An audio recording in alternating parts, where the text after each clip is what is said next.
जय हिंद दोस्तों, नमस्कार। आपका फिर से स्वागत और अभिनंदन है हमारे इस YouTube चैनल पर। दो लाइनों के साथ आज का ये सेशन में शुरू करना चाहता हूं। पूरी धरा भी साथ दे तो और बात है, तू जरा भी साथ दे तो और बात है। यूं तो एक पांव से चल लेते हैं लोग, मगर दूसरा भी साथ दे तो और बात है, मगर दूसरा भी साथ दे तो और बात है। आइए ले चलता हूं आपको सीधा आज के सेशन में। और आज का जो सेशन है उसमें हम पढ़ेंगे राजपूत वंश, क्योंकि मैंने बताया था आपको कि मध्यकालीन इतिहास और प्राचीन इतिहास को जोड़ने वाली जो कड़ी है उसको बोलते हैं राजपूत काल। क्योंकि हम पढ़ेंगे अपने राजस्थान के संपूर्ण राजपूत वंश पढ़ेंगे, राजवंश पढ़ेंगे। तो राजवंशों को पढ़ने से पहले हमें यह जानना जरूरी है कि राजपूतों की उत्पत्ति कैसे हुई थी और राजपूत है इनका परिचय क्या है और राजपूतों का विस्तार भारत और राजस्थान में कहां तक था और कौन कौन से राजवंश थे। तो इन सभी के बारे में चर्चा आज इस वीडियो में करेंगे। तो आप सभी से आग्रह है कि आप इस वीडियो को अंत तक देखें और अपने मित्रों में इसे शेयर करें और विद्यार्थियों तक ज्यादा से ज्यादा इसे पहुंचाएं, ताकि आपको इसका ज्यादा से ज्यादा फायदा मिल सके। और मैं डेफिनेटली गारंटी लेता हूं कि आने वाला जो आरपीएस या आरएसएमबी बोर्ड का कोई सा भी एग्जाम हो, यहां से एक सवाल जरूर बनेगा। क्योंकि मैंने देखा है कि यहां से हर बार कोई ना कोई ऐसा सवाल जरूर बनता है। तो राजपूत काल है, इसके बारे में चर्चा करते हैं। तो राजपूत काल जानने से पहले जानते हैं सबसे पहले इसका परिचय क्या है। तो परिचय इसका इंट्रोडक्शन में देना चाहूंगा आपको राजपूत काल का, वो ये है कि ये जो राजपूत शब्द है ये बना है आपके संस्कृत भाषा का एक शब्द है जिसे बोलते हैं हम राजपुत्र। संस्कृत भाषा का एक शब्द है जिसे बोलते हैं राजपुत्र। और ये राजपुत्र जो शब्द है ये कहां से आया, क्यों प्रयोग लिया जाता था, इसका अर्थ भी मैं बता देता हूं। अभी राजपुत्र शब्द है, इससे बना है। राजपुत्र है ये संस्कृत भाषा का शब्द है। सभी भाषाओं की जो जननी है वो है आपकी संस्कृत। और धीरे धीरे इन शब्दों में क्या हो जाता है, इनका अपभ्रस्म बन जाता है और बनकर ये क्या है, त्रय की जगह हम यूज क्या करने लगे, तय। और ये लोग अपने आप को क्या कहने लगे, राजपुत्र। पहले राजपुत्र हुआ करते थे, अब क्या कहने लगे, राजपूत कहने लगे। तो राजपुत्र है ये शब्द कहां से, इसकी उत्पत्ति कहां से हुई, कब से इसे जाना जाता है, इसके बारे में चर्चा कर लेते हैं। तो ये संस्कृत भाषा के राजपुत्र शब्द से बना है और इसे तय की जगह इसका यूज क्या करने लगे, राजपूत यूज करने लगे। ठीक है, इस शब्द का थोड़ा सा परिष्कृत रूप हो चुका है। जैसे आपने देखा होगा कि खेत होता है, इस खेत को पहले बोला जाता था क्षेत्र, क्षेत्र बोला जाता था और वर्तमान में हम लोग इसे क्या बोलते हैं, खेत बोलते हैं। तो इस वजह से थोड़ा सा याद रखना है कि त्रय की जगह क्या हो गया था, तय हो गया। तो इस प्रकार से आपका राजपुत्र शब्द से क्या बना है, आपका राजपूत शब्द बना है। अब बात कर लेता हूं कि जो ऋग्वैदिक काल था या प्राचीन समय में राजपुत्र या राजपूतों के लिए कौन सा ऐसा शब्द था जो प्रयोग में लाया जाता था। तो आप सबको पता है ऋग्वेद, जो सबसे प्राचीन वेद है अपना, उसका नाम है ऋग्वेद। और ऋग्वेद का जो 10वां मंडल है उस 10वें मंडल का नाम है पुरुष सूतक। पुरुष सूतक उसका नाम है। उस पुरुष सूतक मंडल में ध्यान देना है, 4 वर्णों का उल्लेख किया गया है, जिसमें यह बताया गया है कि वर्मा जी के जो कह सकते हैं कि मुख से तो बना है क्या, आपके ब्राह्मण बना है, उनकी भुजाओं से बना है क्षत्रिय वर्ण, उनकी जांघों से बना है क्या, आपका शूद्र वर्ण, और जो लास्ट है वैश्य वर्ण, और लास्ट जो है इनके पांवों से बना था कौन सा, आपका शूद्र वर्ण और वैश्य। तो इस प्रकार से ध्यान रखना, ब्राह्मण, क्षत्रिय, शूद्र और वैश्य, ये 4 वर्णों का उल्लेख किया गया था, किसमें, पुरुष सूतक में किया गया है। तो इसी प्रकार जो क्षत्रिय वर्ण था उस क्षत्रिय वर्ण का ही यूज किया जाता था, किसके लिए, राजपूतों के लिए। तो इसके लिए प्राचीन समय में एक शब्द का प्रयोग होता था जिसका नाम आता था क्षत्रिय, क्षत्रिय वर्ण। ये क्षत्रिय वर्ण इसको कहा जाता था। तो ये दोनों बातें अपने को याद रखनी है। अब मैं आपको ले चलता हूं कि राजपूत जो शब्द है ये कैसे आया। तो ध्यान रखना है, बात करूं मैं 7वीं शताब्दी की, तो 7वीं शताब्दी की बात है। उस समय देश के अंदर, उत्तर भारत के अंदर एकमात्र प्रतापी शासक थे जिसका नाम आता है महाराजा, या कह सकते हैं उसको राजाधिराज कह सकते हैं, आपका हर्षवर्धन, जो बड़ा ही प्रतापी राजा था। और उनका शासन था कन्नौज के अंदर, कन्नौज उनकी राजधानी हुआ करती थी। तो हर्षवर्धन के नीचे जो छोटे राजा काम करते थे या सामंत रहा करते थे, जो जनता के ऊपर शासन करते थे, तो उन राजाओं को कहा जाता था राजपुत्र, क्योंकि वो राजा के पुत्र के समान रहकर क्या करते थे, जनता की सेवा करते थे। तो इस वजह से ध्यान देना है, उनको कहा जाता था राजपुत्र। तो इसी वजह से राजा के पुत्र होने के कारण यह शब्द आया कि कौन सा, राजपुत्र। लेकिन हर्षवर्धन की मृत्यु के बाद में जितने भी ये छोटे छोटे राजा या सामंत हुआ करते थे, इन्होंने क्या कर लिया, अपनी स्वतंत्र रियासतें बना ली, स्वतंत्र अस्तित्व बनाया, और वो अलग अलग जगहों पर अलग अलग राजवंश के हिसाब से क्या करने लगे, शासन करने लगे। तो इसी वजह से राजा का पुत्र इसका अर्थ होता है, और यही राजा का पुत्र आगे चलकर क्या कहलाए, राजपूत कहलाए। तो हर्षवर्धन की बात कर रहा था मैं, तो राजा जो हर्षवर्धन थे, राजा हर्षवर्धन, इन्हीं के शासनकाल की ये देन है, और इनका जो शासनकाल है वो 606 से लेकर 647 ईस्वी तक। और इसी शासनकाल के बीच में 7वीं शताब्दी से लेकर जब तक मोहम्मद गोरी के गुलाम ने दिल्ली के अंदर दिल्ली सल्तनत या कह सकते हैं गुलाम वंश की स्थापना नहीं की, तब तक का जो वंश है या काल है वो क्या कहलाता है, आपका राजपूत काल कहलाता है। तो ध्यान देना है, 7वीं शताब्दी, 7वीं सदी से लेकर आपके 12वीं सदी का जो काल है ये क्या कहलाता है, आपका राजपूत काल कहलाता है। कई पुस्तकें आपको 8वीं से 12वीं शताब्दी बताती है, तो ध्यान रखना है, आपको ऑप्शन पे डिपेंड करता है कि वो क्या है। लेकिन ध्यान देना, 7वीं शताब्दी से लेकर 12वीं शताब्दी का जो कार्यकाल है, यही भारतीय इतिहास में किसके नाम से जाना जाता है, आपका राजपूत काल के नाम से जाना जाता है। तो इस प्रकार से आपको याद रखना, 7वीं शताब्दी से लेकर 12वीं शताब्दी का जो शासन काल है वो राजपूत काल है। तो 2-4 बातें अपने को याद रखनी है। जो राजपूत शब्द है वो संस्कृत भाषा के किस शब्द से बना है, राजपुत्र शब्द से बना है, और यही राजपुत्र आगे चलकर क्या हो गया, राजपूत हो गया। और इन्हीं राजपूतों के लिए प्राचीन समय में एक वर्ण का प्रयोग किया जाता था जिसका नाम क्या था, क्षत्रिय वर्ण। और इस क्षत्रिय वर्ण का उल्लेख हमें कहां मिलता है, ऋग्वेद के 10वें मंडल में मिलता है। और 10वें मंडल के बाद में कहते हैं कि जो राजपुत्र होता है इसका अर्थ क्या होता है, राजा का पुत्र। और ये किसके शासनकाल की बात कर रहे हैं हम, राजा हर्षवर्धन के शासनकाल की बात कर रहे हैं। उसके बाद में देश में क्या है, अलग अलग क्षेत्रों में अलग अलग राजवंशों की क्या हो जाती है, स्थापना हो जाती है। तो हमें इसके बारे में जानकारी कहां से मिलती है, तो इसके बारे में हमें जानकारी मिलती है, राजा हर्षवर्धन थे, इनके दरबारी कवि थे जिनका नाम आता है बाण भट्ट। बाण भट्ट ने एक बड़ा ही प्रसिद्ध संस्कृत भाषा का ग्रंथ लिखा जिसका नाम आता है हर्ष चरित्र। इस हर्ष चरित्र में हमें इनके बारे में क्या मिलती है, जानकारी मिलती है, ध्यान देना है। दूसरी बात, इन्हीं के दरबार में एक चीनी यात्री आया था जिसका नाम आता है हैनसोंग।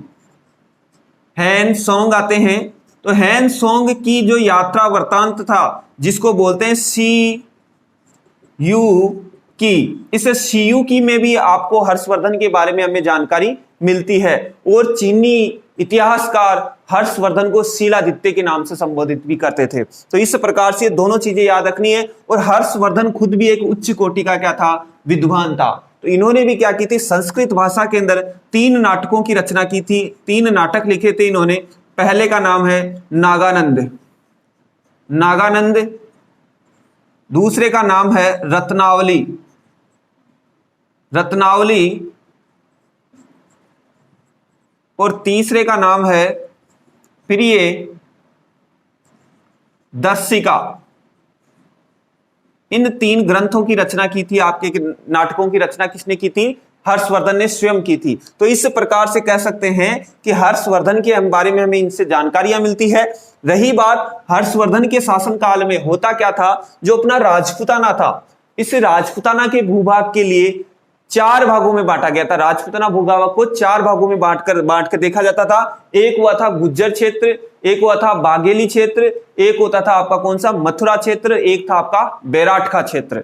तो ये 4 क्षेत्र थे उस समय हर्षवर्धन के काल में। कौन कौन से बता दिए मैंने, याद रखना है। तो इस प्रकार से हर्षवर्धन के शासन काल में जो इन 4 क्षेत्रों में शासन करने वाले जो पदाधिकारी हुआ करते थे हर्षवर्धन के काल में, इन शासन के पदाधिकारियों को कहा जाता था, जो पदाधिकारी या कह सकते हैं हम लोग जो प्रशासनिक अधिकारी हुआ करते थे, राजस्थान के अंदर नियुक्त करके भेजते थे हर्षवर्धन के शासन काल में, इनको कहा जाता था रायथन।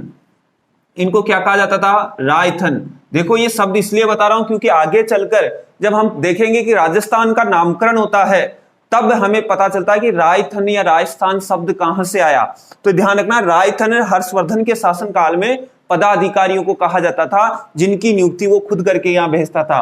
और एक और राजा थे इनके जिनका नाम आता यशोवर्धन, और उस यशोवर्धन राजा के शासनकाल में ध्यान रखना है, हर्षवर्धन से पहले याद रखना, उस यशोवर्धन राजा के समय में यशोवर्धन राजा के समय में ध्यान रखना है जो ये पदाधिकारी हुआ करता था, इस पदाधिकारी को बोला जाता था क्या? राजस्थानी। क्या बोला जाता था उसको? राजस्थानी बोला जाता था। तो ध्यान रखना ये शब्द का उल्लेख भी हमें 7वीं शताब्दी में मिल चुका था। राजस्थान या राजस्थानी शब्द का उल्लेख 7वीं शताब्दी में हमें प्राप्त हो चुका था। तो ये यशोवर्धन के जो पदाधिकारी हुआ करते थे उनको कहा जाता था राजस्थानी, और हर्षवर्धन के समय के जो पदाधिकारी थे उनको कहा जाता था क्या? रायथन। तो इस प्रकार से हर्षवर्धन के बारे में हमें ये जानकारियां मिलती है, और यहीं से फिर क्या है, राजपूत युग की क्या हो जाती है? शुरुआत होती है, जब इनकी मृत्यु हो जाती है कब? 647 ईस्वी में। तो यहां से इसके बाद में ये शासनकाल शुरुआत हो जाता है 648 से लेकर आपके 1206 ईस्वी का जो शासनकाल है ये क्या कहलाता है? आपका राजपूत काल कहलाता है। ध्यान देना है, जब अंतिम चौहान राजा पृथ्वीराज तृतीय था उसके समय के शासनकाल तक, मतलब 1192 में जब उनकी मृत्यु हो गई थी, तो उनकी मृत्यु के बाद में ही क्या हो गया था? अंत हो गया था किसका? आपके राजपूत काल का। तो ये बातें हैं, थोड़ा सा इसको ध्यान रखना है, बड़ी ही इंपॉर्टेंट है, महत्वपूर्ण है, एग्जाम में पूछी जाती है। और ये बात अभी बता देता हूं, हर्ष चरित्र की रचना बाणभट्ट ने की थी, ना कि आपके हर्षवर्धन ने, क्योंकि ये एग्जाम में पूछा जाता है। तो विशेष तौर से इस बात का आप ध्यान रखें। अब बात कर लेते हैं अगले बात की। अगली बात यह है कि अब चौहान, इसका स्क्रीनशॉट ले ले आप। अगली बात कर लेते हैं हम कि इनका उत्पत्ति कैसे हुई। उत्पत्ति की बात कर लेते हैं। उत्पत्ति तो राजपूतों की उत्पत्ति कैसे होती है? जहां जानकारी की बात करूं मैं, हमें जानकारी मिलती है कि राजपूतों की जो कुल शाखाएं हैं वो है 36। राजपूतों की कुल कितनी शाखाएं हैं? 36 शाखाएं हैं। तो इनकी उत्पत्ति की बात करूं मैं, उत्पत्ति तो उत्पत्ति की जब मैं बात करता हूं तो राजपूतों की जो कुल शाखाएं हैं वो हमें मिलेगी कितनी? 36। और ध्यान रखना, वैसे देखा जाए तो क्षत्रिय वर्ग है या क्षत्रिय होते हैं, इन क्षत्रियों की कुल शाखाएं कितनी मिलेगी आपको? 62। क्षत्रिय शाखाएं कितनी मिलेगी? 62 मिलेगी, ध्यान देना है। लेकिन राजपूतों की कुल शाखाएं कितनी है आपकी? 36, क्योंकि चौहान वंश की 24 शाखाएं इसमें और मिला दी जाती है, तो ऐसे करके ये टोटल कितनी हो जाती है? 62। लेकिन है कितनी राजपूतों की शाखाएं? 36 शाखाएं बताई जाती है। अब देखिए इन 36 में होती कौन कौन सी है, देखो मैं बता देता हूं आपको। 36 में एक तो है आपकी सूर्यवंशी, एक आपकी चंद्रवंशी, एक आपकी ऋषिवंशी, और एक है आपके अग्निकुंडीय। तो ध्यान रखना, सूर्यवंशी, चंद्रवंशी,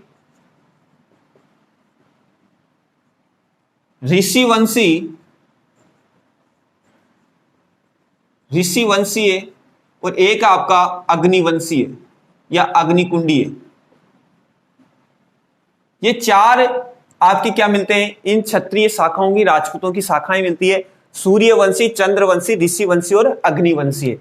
इनमें से 10 तो है आपकी सूर्यवंशी, 10 ही है चंद्रवंशी, 12 है आपकी कौन सी? ऋषिवंशी, और 4 है आपकी कौन सी? अग्निवंशी। अब मैं बता देता हूं आपको कि होता क्या है। ये राजपूतों की जो उत्पत्ति है, वैसे तो किसी जाति विशेष पे मैं बात नहीं करना चाहता, लेकिन फिर भी इनकी उत्पत्ति से संबंधित कई सारी पौराणिक कथाएं हैं, कई सारे ऐतिहासिक तथ्य हैं, उनके आधार पे मैं बात करता हूं। तो इनकी पौराणिक जो मान्यताएं हैं उनके अकॉर्डिंग मैं आपको एक बात बता देता हूं कि हुआ यूं था कि देश, अपने जो भारत है, भारत के अंदर होता यह है कि उस समय सूर्यपुत्र थे जिनका नाम था मनु। सूर्यपुत्र मनु थे, वो पूरी पृथ्वी या मानव जाति के क्या थे? आदिम राजा थे। उनके 10 पुत्र हुए थे, और उन 10 पुत्रों में से जो सबसे बड़ा पुत्र था उसका नाम था इल। और इल्क जो सबसे बड़ा पुत्र था, और उसके बाद में जो दूसरा पुत्र था इसका नाम आता इस्वाकु।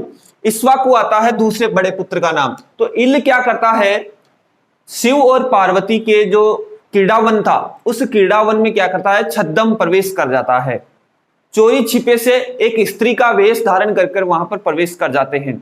तो प्रवेश करने की वजह से उनको क्या है, थोड़ा सा इलाक के रूप में ही उनको रहना पड़ता है, स्त्री के वेश में ही फिर जीवन यापन करना पड़ता है, क्योंकि उनको शापित कर दिया जाता है।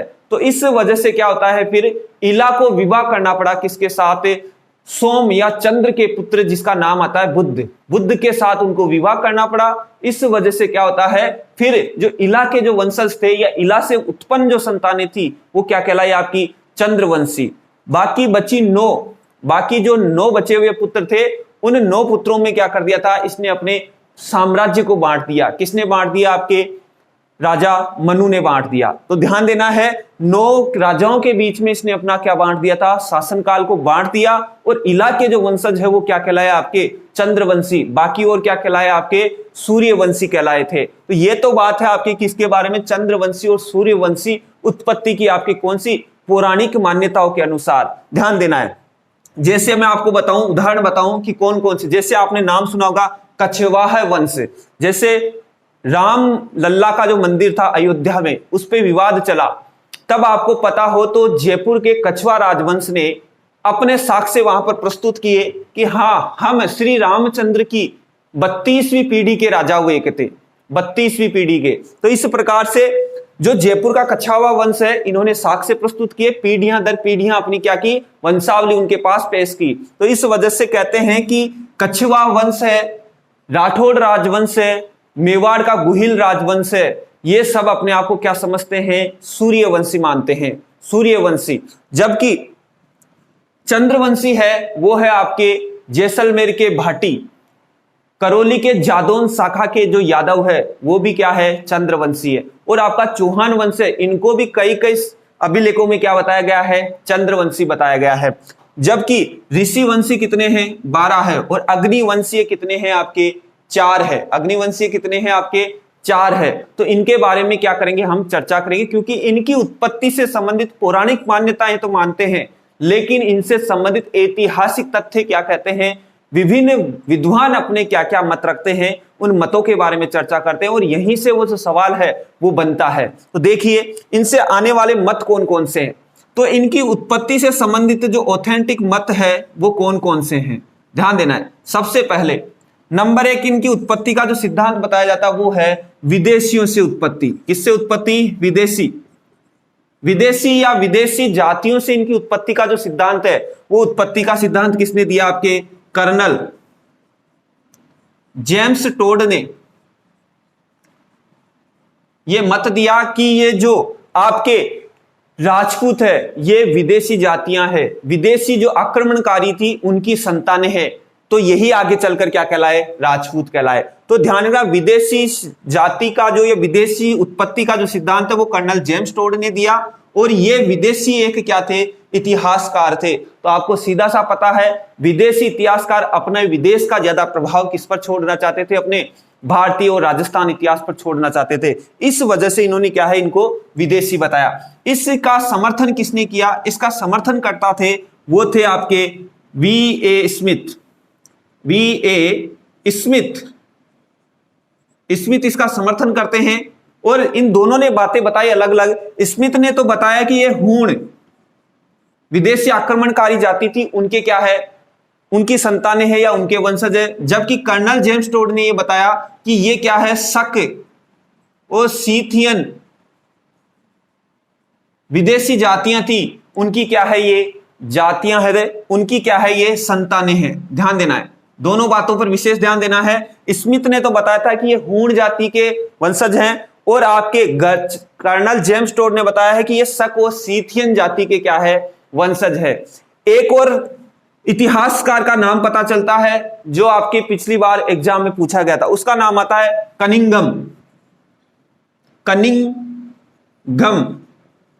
कनिंघम ने बताया कि जो ये राजपूत है, ये क्षत्रिय वंश है, ये क्या है, एक विदेशी कबीला था जिसका नाम आता है यूची कबीला। कबीले की या कह सकते हैं कुषाण वंशीय बताया गया है। इनको क्या बताया गया है, या तो यूची कबीले का या फिर कुषाण वंशीय या कुषाणों की क्या बताई, इनको संतानें बताई है। तो ये तीनों मत है, ये याद रखना है, ये किसने दिए हैं, विदेशियों ने दिए हैं। और ध्यान रखना इस विदेशी मत की जो प्रमाणिकता ये है कि ये क्या है, एक तरह से अमान्य मत है। अमान्य मत है कौन सा, आपका विदेशी मत, क्योंकि इसको क्या है, भारतीय इतिहासकारों ने क्या है, इसको नकारा है। सीधी सी बात है। तो अब बात कर लेते हैं दूसरे मत की। पर ध्यान रखना यहां से सवाल बनता है, विदेशी उत्पत्ति का मत है वो किसने दिया था, इसका प्रवर्तक कौन है, मेन कर्नल जेम्स टोड है। इसका समर्थन करता ये लोग हैं, तो विशेष तौर से इन बातों का ध्यान रखना है। दूसरे मत की मैं बात करूं तो दूसरा उत्पत्ति का जो मत आता है वो कौन सा है, देखिए। तो ये तो आपको पता चल गया, कुल कितनी शाखाएं थी, 36, और इनको सूर्यवंशी, चंद्रवंशी, ऋषिवंशी और आपका अग्निवंशी रूप में बांटा गया है।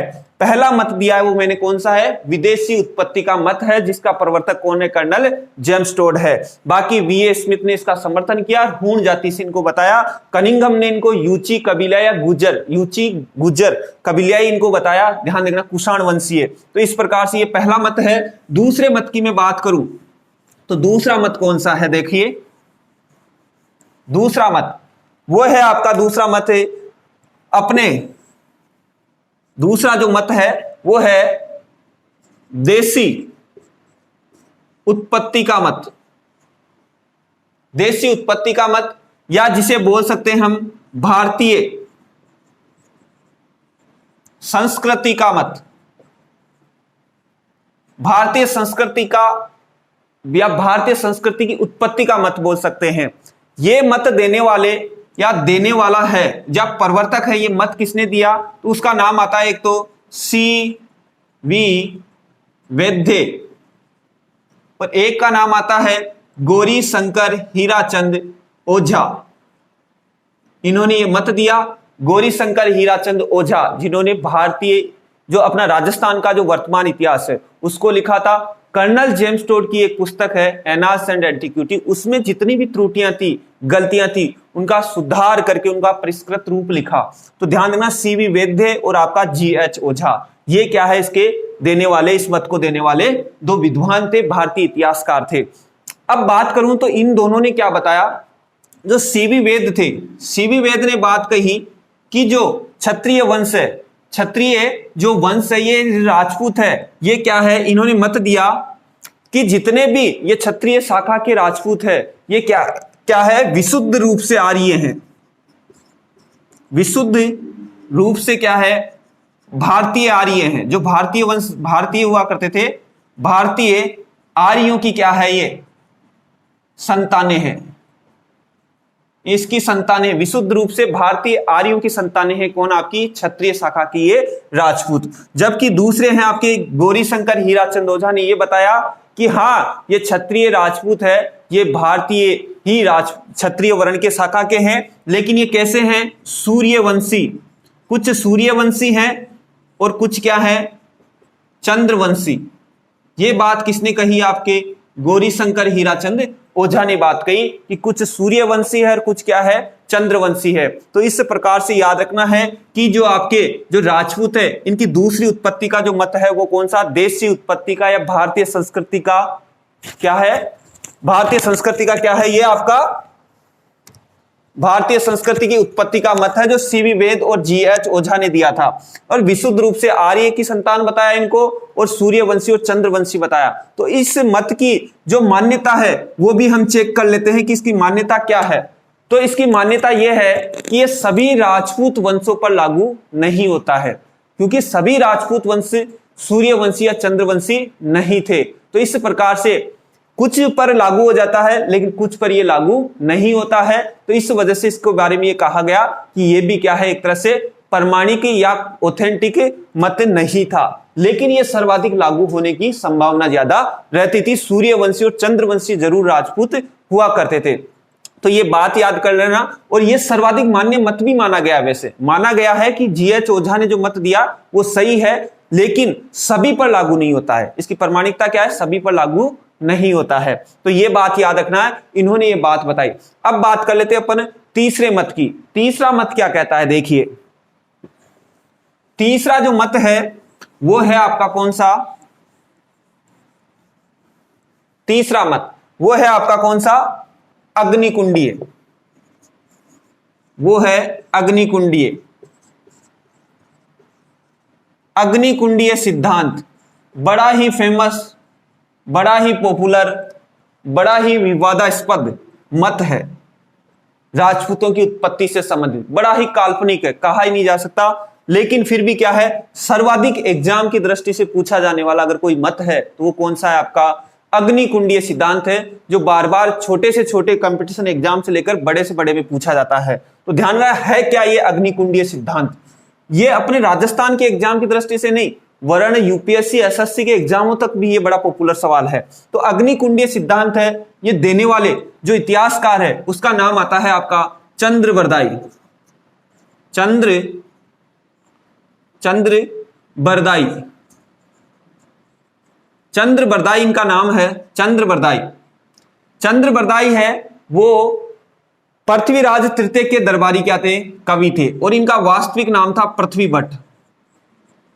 पृथ्वी भट्ट इनका वास्तविक नाम था।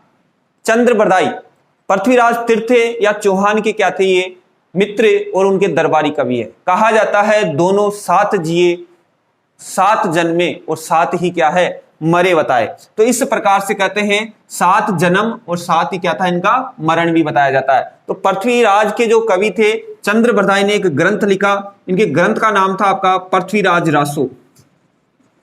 पृथ्वीराज रासो। और इस पृथ्वीराज रासो में इस बात का उल्लेख मिलता है कि हुआ ये कि जो उस समय के परशुराम जी थे, तो उन्होंने क्या किया? क्षत्रिय वर्णों को क्या कर दिया? उनका नाश कर दिया। जब क्षत्रिय वर्णों का नाश हो गया तो फिर पृथ्वी पर क्या हो जाता है? पाप और संकट बढ़ जाता है। ऐसी स्थिति में चारों तरफ आतंक फैल जाता है, किनका? दानवों का और असुरों का। इस बात से विचलित होकर मुनि वशिष्ठ और विश्वामित्र जी ने देवताओं से आग्रह किया, और इसी विधि से उन्होंने क्या किया? एक कुंड बनाया। कौन सा? अग्निकुंड, यानी यज्ञ करते हैं, हवन करते हैं। और वो किया कहां पर? आपके राजस्थान के आबू के अंदर, जो माउंट आबू या आबू पर्वत है, जिसे हिंदू ओलंपास के नाम से बोला जाता है, जहां पर हिंदू ओलंपास के नाम से कर्नल जेम्स टोड ने उसे बोला था। तो वहां आबू पर्वत पर इन्होंने क्या किया? एक यज्ञ का आह्वान किया, जहां से इन्होंने उन असुरों के आतंक को समाप्त करने के लिए 4 वीर योद्धाओं को क्या किया? उन्होंने उत्पन्न किया। वो 4 वीर योद्धा कौन है? उनके बारे में चर्चा करते हैं। तो ध्यान रखना है, जो अग्निकुंडीय सिद्धांत है ये आपका आबू पर्वत है। इस आबू पर्वत पे ध्यान रखना है, आबू पर्वत पर विश्वामित्र जी या मुनि वशिष्ठ जी और इनके साथ बताते हैं विश्वामित्र जी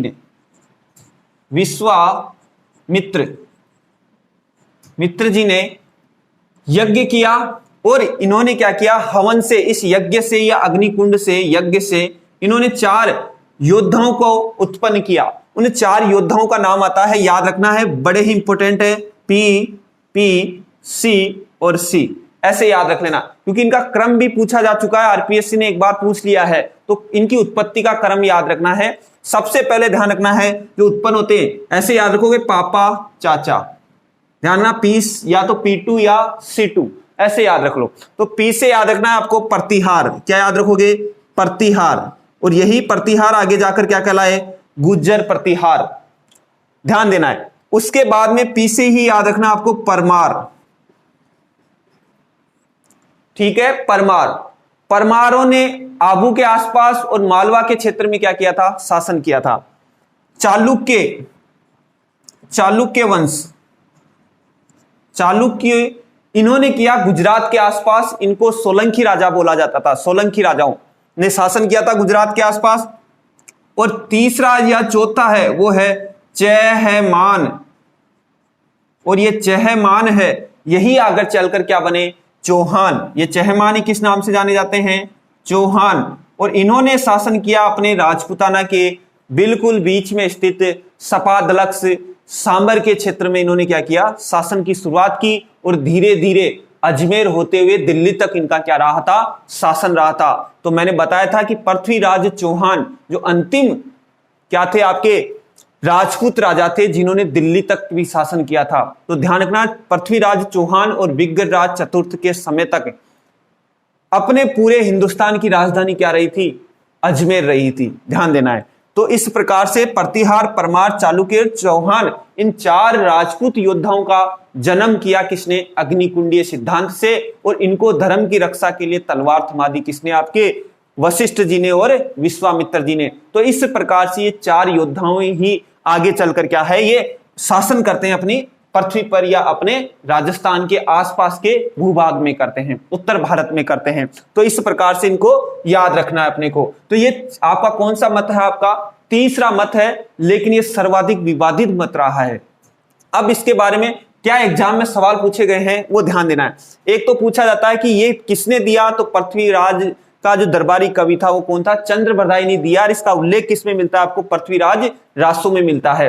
दूसरी बात ये याद रखनी है कि इस मत की प्रमाणिकता क्या है, तो इसकी प्रमाणिकता यही है कि इसको क्या है, अमान्य माना गया है, लेकिन सर्वाधिक क्या है, विवादों में है। तो इसका है अप्रत्यक्ष रूप से, इस अग्निकुंडीय सिद्धांत का ध्यान रखना, अप्रत्यक्ष रूप से जो समर्थन है वो किया है आपके किसने, वो किया है आपके कर्नल जेम्स टोड ने। कर्नल जेम्स टोड ने यह माना है कि हाँ, अग्निकुंड से राजपूतों की उत्पत्ति हुई थी। यह भी मैंने कहीं पर पढ़ा था। तो इस वजह से इस अग्निकुंडीय सिद्धांत का अप्रत्यक्ष रूप से जो समर्थन करता है वो है आपका कौन, कर्नल जेम्स टोड। ध्यान रखना, ये एग्जाम में पूछा जा चुका है, कर्नल जेम्स टोड, ध्यान रखना। दूसरी बात, अग्निकुंडीय सिद्धांत का घोर विरोध करने वाला या इसके पक्ष में बिल्कुल भी नहीं था, वो कौन है आपका, गौरीशंकर हीराचंद ओझा, GH ओझा ने इसका संपूर्ण क्या किया है, विरोध किया है। ध्यान देना है, ठीक है, संपूर्ण विरोध किया है। इसी के साथ ये मत भी है वो क्या है, मान्य नहीं होता है। ठीक है, तो 3 मत हो गए। अब चलते हैं अगले मत पे। कुछ इतिहासकार है वो इनको राजपूतों को ब्राह्मण वंशीय बताते हैं, ब्राह्मण गोत्रीय बताते हैं। जैसे बिजोलिया के शिलालेख में इनको वत्स गोत्रीय ब्राह्मण बताया गया है। ठीक है, इसी प्रकार तो याद रखना है, इनको ब्राह्मण वंशों की उत्पत्ति भी डॉक्टर दशरथ शर्मा ने बताया है, विशेष तौर से याद रखना है। अब चौथा जो मत है उसके बारे में चर्चा कर लेते हैं। साथ के साथ आप नोट्स बना लिया करो इनके साथ के साथ, जैसे जैसे मैं बोलता हूं तो धीरे धीरे देख के बाद में आराम से नोट्स बनाते चलो, ताकि आपके ये एग्जाम की दृष्टि से बड़े महत्वपूर्ण है। जितने शब्द बोले जाते हैं उतने बोर्ड पर लिखे नहीं जाते हैं, तो इस वजह से थोड़ा सा उनको आप सुनकर लिख लिया करो धीरे धीरे। अब बात कर लेता हूं मैं इसका अंतिम और जो बड़ा ही ऑथेंटिक मत है, जो सर्वाधिक मान्य माना गया है और वो एग्जाम में पूछा जाता है, वो कौन सा है उसकी चर्चा कर लेते हैं। तो सर्वाधिक मान्य मत है वो है आपके देश, कह सकते हैं उसको सामाजिक आर्थिक उत्पत्ति का मत, या उसे कह सकते हैं एक तरह से मिश्रित, जिसमें क्या है, विदेशी और क्षत्रिय दोनों के मिलने से जो एक नया वंश बना वो क्या था, आपका राजपूत वंश बना था। तो ये याद रखना है अपने को विशेष तौर से। तो एक है आपका सामाजिक आर्थिक उत्पत्ति का मत, ध्यान देना है। इसे मिश्रित उत्पत्ति का मत भी बोल सकते हैं, मिश्रित। ये जो मत देने वाले थे वो थे आपके एक इतिहासकार आते जिनका नाम आता है बीडी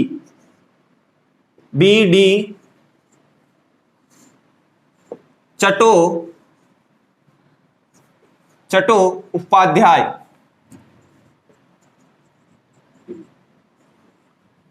चट्टोपाध्याय आते हैं। इन्होंने ये मत दिया था और इनका कहना यह है, इस मत के अनुसार उन्होंने कहा कि यह बात सही है कि हां, जो प्राचीन हमारे भारत के जो प्राचीन क्षत्रिय वर्ग था या वर्ण था, इस वर्ण का क्या हो गया, मिलान हो गया किसके साथ, विदेशी शासकों के साथ। क्योंकि देखो अपने भारत पर काफी लंबे समय से क्या चले आ रहे हैं, विदेशी आक्रमण चले आ रहे हैं।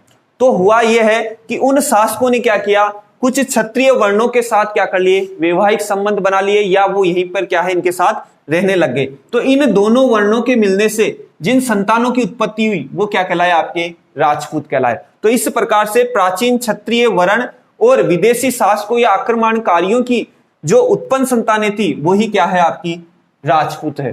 तो इस प्रकार से ये मत बीडी चट्टोपाध्याय ने दिया था, ध्यान देना है। और एक मिश्रित उत्पत्ति का मत है वो देवी प्रसाद चट्टोपाध्याय ने दिया था, तो वो भी थोड़ा सा याद रख लेना। लेकिन सर्वाधिक जो मान्य मत है वो, इसकी मान्यता क्या है, इसकी प्रमाणिकता क्या है कि ये सर्वाधिक मान्य मत है, इसको सर्वाधिक मान्यता दी गई है, ध्यान रखना विशेष तौर से। और वो कौन सा है, आपका सामाजिक आर्थिक उत्पत्ति का मत है, ध्यान देना है, ठीक है। और ये मिश्रित उत्पत्ति का अगर आपसे पूछ लिया जाए, विशेष तौर से मिश्रित उत्पत्ति का किसने दिया, तो उसका नाम आता है देवी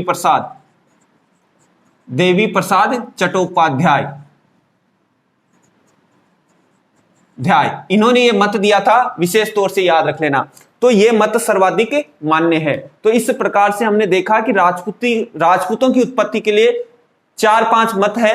तो इन 4-5 मतों में से विशेष तौर से याद रखना है सवाल कैसे पूछता है वो, तो ध्यान रखना है। सबसे पहला जो सवाल वो ये पूछता है बार बार कि अग्निकुंडीय सिद्धांत किस इतिहासकार ने दिया, तो याद रखना है पृथ्वीराज चौहान के जो दरबारी कवि थे जिसका नाम आता है चंद्रबरदाई ने। दूसरी बात याद रखना है कि इनकी जो उत्पत्ति से सर्वाधिक महत्वपूर्ण जो कह सकते हैं आपका मत कौन सा है, तो ध्यान रखना वो है आपकी कौन सी, भारतीय या देशी उत्पत्ति का जो सिद्धांत है वो महत्वपूर्ण है। लेकिन वो दिया किसने था, आपका गौरीशंकर हीराचंद ओझा ने उनको सूर्यवंशी और चंद्रवंशी बताया था।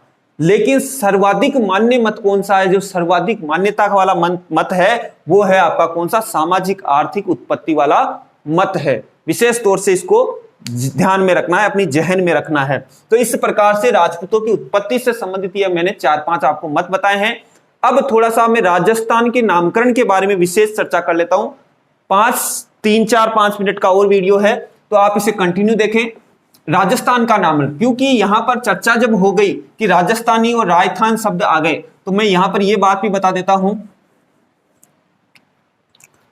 अब देखिए इन राजस्थान में जो ये राजपूत है, इन राजपूतों का राजस्थान का नामकरण, राजस्थान का नामकरण के बारे में अगर मैं चर्चा करूं तो सबसे पहले ध्यान रखना है इसके बारे में हमें जानकारी कहां से मिलती है। तो आप लोगों ने पढ़ा होगा चित्तौड़ का जो शिलालेख है, चित्तौड़गढ़ का एक शिलालेख है। यह शिलालेख मिला है, लेख है। इस लेख की जो समय मिलता है वो हमें मिलता है लगभग 532 ईस्वी का।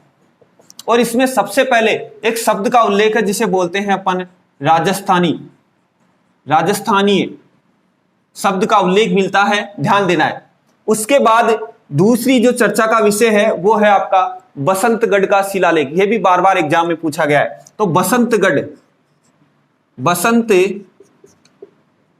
का शिलालेख, बसंतगढ़ का जो शिलालेख है ये आपके सिरोही में पड़ता है और इसका जो शासन समय है वो मिलता है 625 ईस्वी। 625 ईस्वी समय मिलता है। और ये ध्यान रखना बसंतगढ़ कहां स्थित है, आपके सिरोही में। कहां स्थित है, सिरोही में स्थित है। और इसमें हमें एक शब्द का उल्लेख मिलता है राजस्थानियों के लिए, राजस्थानी दित्ते। इस शब्द का क्या मिलता है, उल्लेख मिलता है, राजस्थानी दित्ते शब्द का उल्लेख मिलता है। तीसरी जो अगर मैं बात करूं तो आपके एक इतिहासकार थे जिन्होंने राजस्थान के इतिहास को सर्वोपरि लिखने की कोशिश की, उसका नाम आता है मुणोत नैनसी। तो नैनसिरी ख्यात, इसमें इसका उल्लेख मिलता है राजस्थान शब्द का। एक आपने नाम सुना होगा वीरभाण कृत राजरूपक एक ग्रंथ है, वीरभाण ने इसकी रचना की है। इसमें भी हमें राजस्थान शब्द का उल्लेख मिलता है। और इस प्रकार से इन्हीं शब्दों से मैंने जैसे बताया रायथन और आपके राजस्थानी शब्द हर्षवर्धन के समय में भी मिले थे। तो इन्हीं शब्दों से आगे चलकर जो अपना राजस्थान का जो भूभाग था, राजपूताना का भूभाग था, इस भूभाग के लिए सबसे पहले एक शब्द का प्रयोग हुआ जिसे बोलते हैं अपन राजपूताना। क्योंकि यहां पर अधिकांश जो रियासतें थी वो कैसी थी, राजपूत राजाओं की थी। तो इस वजह से राजपूताना शब्द का प्रयोग वो किया था एक अंग्रेज अधिकारी जिसका नाम आता है जॉर्ज थॉमस। इस शब्द का उसने सबसे पहले प्रयोग किया। 1800 ईस्वी की बात है। कब की बात है ये? 1800 ईस्वी में। और इसके बाद में इन्हीं के कुछ समय बाद में इन्हीं के ऊपर एक पुस्तक लिखी विलियम फ्रैंकलिन ने, जिन्होंने 1805 में इस राजपूताना शब्द को पहली बार पुस्तक में लिखा। कौन सी में? The military memories of George Thomas. उस पुस्तक में 1805 में इन्होंने इस शब्द को लिखा। किसने लिखा? आपके फ्रैंकलिन ने। फ्रैंकलिन ध्यान रखना। Military memories of George Thomas पुस्तक में उन्होंने लिखा था। और अंतिम रूप से आपको पता है कि इस राजपूताना भूभाग के लिए एक शब्द का प्रयोग हुआ जिसका नाम आता है राजस्थान, एक आता है रायथान। क्योंकि देखो होता यह है कि उस समय इतिहास में, स्थानीय साहित्य में उस समय राजस्थान के भूभाग के लिए क्या शब्द प्रयोग किया जाता था? रायथान। मैंने बताया था रायथान उस सब जगह से आया हुआ था। और एक रजवाड़ा। ये तीन शब्दों का उल्लेख मिलता है। और इन तीनों शब्दों को देने वाले जो इतिहासकार है वो आप सबको पता है, कर्नल जेम्स टोड। क्या नाम है उनका? कर्नल जेम्स टोड है। James Tod. इन्होंने अपनी पुस्तक में इसका उल्लेख किया है। इनके बारे में हम चर्चा कर चुके हैं।